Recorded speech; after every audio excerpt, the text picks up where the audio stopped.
making Canada net zero by 2050 an ambitious goal now legally binding, at least on paper. Bill C-12 lays out a framework of accountability and transparency that will ensure we reach this goal in a way that gives Canadians confidence. How they plan to do it remains a mystery. The new bill is based around 5-year milestones. The government has to set an emissions reduction target and a plan to achieve it every 5 years.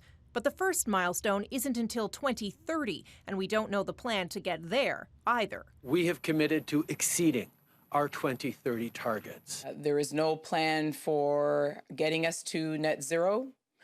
There is very little accountability, and it's really just a game of smoke and mirrors. There are no legal consequences for missing a target. Still, environmental groups call legislating net zero a big step forward. This government has its work cut out for it. Not only does it need to improve this piece of accountability legislation, but it needs to be working on a strong climate action plan that makes sure that we stop breaking our promises to the world. The Liberals made the net zero promise during the last federal election campaign and were defensive then about a lack of details. I'm not going to stand here and say what our exact plan is to 2050 because we need to make that plan with experts. While creating an expert task force is also now enshrined in law, it doesn't yet exist. If they consult directly with the oil and gas industry, I think there may be some novel ideas coming forward from that group on how to, in fact, reduce emissions. The Prime Minister wouldn't answer why he doesn't have a 2025 target. Environmentalists are calling for one.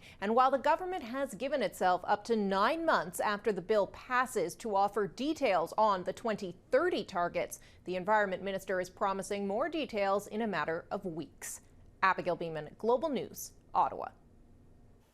Canada is one of a number of nations promising to be carbon neutral by the middle of the century. Climate change has been eclipsed by the more immediate crisis of the coronavirus, but it doesn't mean political leaders can take their foot off the accelerator.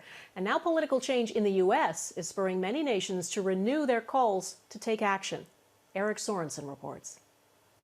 Japan's parliament today declared a climate emergency. The vote, those who stood, shows a dramatic consensus on this global crisis. Britain this week moved up a ban on gasoline-fueled cars to 2030. And the world's largest carbon emitter, China, promises to be carbon neutral by 2060 and called this month for greater international cooperation. That opportunity may be at hand.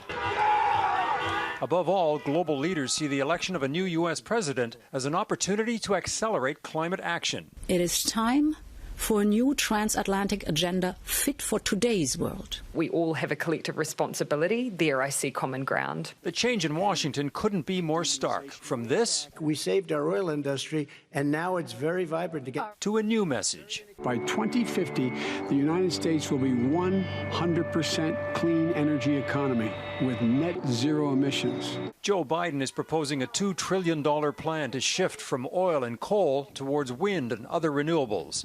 And no country more than Canada is positioned to take advantage of cross-border cooperation on clean energy. Canadian workers and their families are going to benefit from clean growth.